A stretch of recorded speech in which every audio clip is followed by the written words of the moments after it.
Yes, Africans have penchant for blame game syndrome. In fact, they relish and cherish blame game. We keep on blaming US and Europe for underdeveloping Africa. True of us, I don't believe that. Africans are the ones underdeveloping themselves. If you do not allow US or UK to come and decide how much you sell your oil or your gold, will they force you? Then why are they saying that you're independent? It means that it's a fraud. It means that it's a scam to say that you're independent.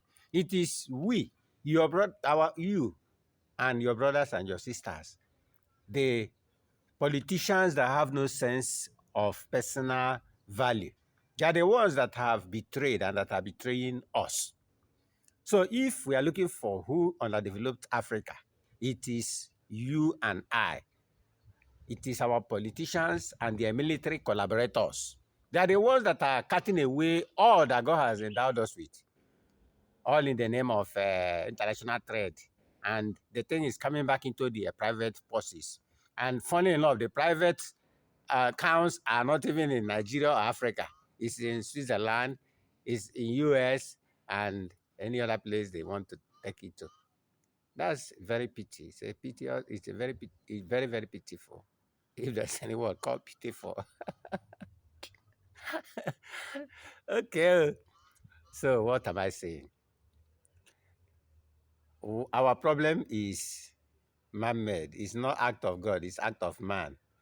And the earlier we do something about it, the better. I will not. I will make this just a very brief video because I want to do it in 2 or 3 sessions. But today I want to tell you that there's one way we Africans are underdeveloping and are underdeveloping African continents.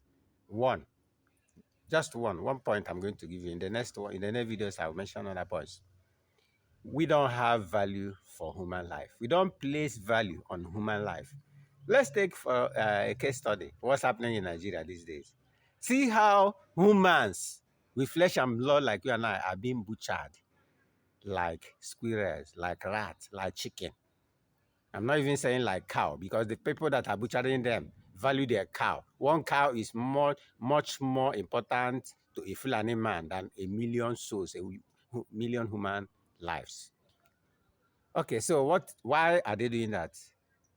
I keep asking myself, do these states where they are killing people like chicken, maybe like the recent one is in Plateau State in Nigeria, do they really have any executive governor?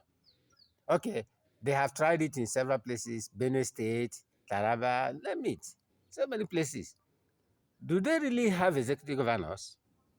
These same governors are giving security votes to the tune of billions. They're also giving constituency vote and all other nameless votes. I mean, when I say vote, I mean money. They are giving money. But what do they do with it? They protect their own families. And then the others, their subjects are at the mercy of these criminals who call themselves terrorists.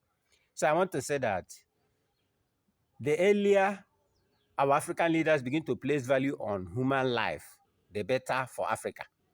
Can you imagine you are safe and secure in your place?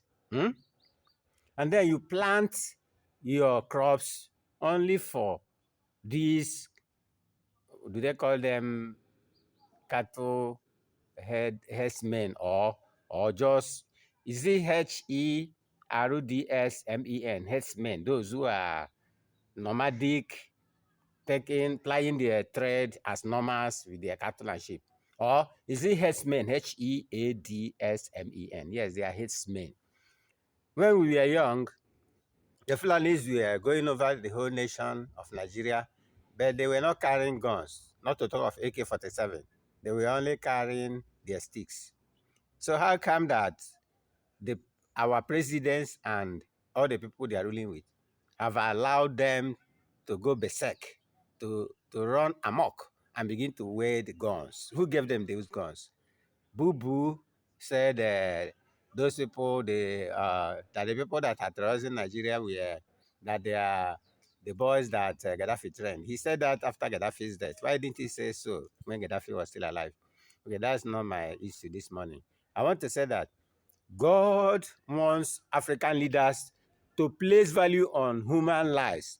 Let the security and the protection of their subjects, their citizens, be on the top burner, on the front burner. Let it be their utmost priority in their budget. And if they can secure their assets abroad, scattered all over the world, if they can secure it so that nothing will tamper with it, I wonder why they cannot secure human life. So why on earth do they want to rule? Are they ruling on the bill of the blood of these humans? Or did they receive anything from God that will help them to know, wisdom, that will help them to know how to take care of their subjects? We have everything it takes. The money, the resources, the human resources, the material resources, every other, the intellectual capabilities to take care of ourselves, to secure our lives and property. But alas, the reverse is the case.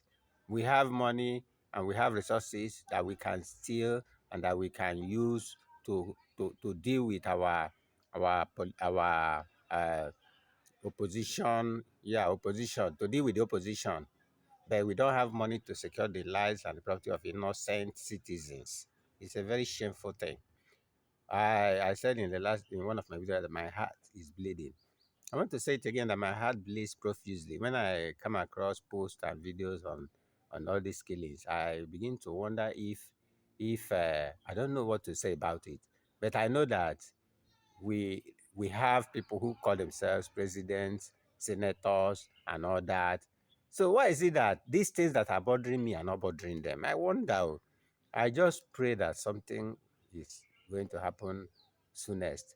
That God will give us good leaders that will take us out of this doldrum of stupidity into an El Dorado of joy. Yes, whatever that means. Yes, God has to do it. I don't know how. I don't know how soon. But I think that's what we need. Leaders that are compassionate. Leaders that will begin to feel the heartbeat of their subjects. And leaders that will not use hunger and starvation and intimidation and genocide, ethnic cleansing, and ethnic pogrom to destroy their people. I know that, yes, some people say it's nemesis. I don't want to make this a kind of a tribal post, so that's why I'm not going to it now. I'm addressing African leaders. I'm not just Nigerian leaders because it can happen to any other persons or country. I pray the Lord will give us wisdom.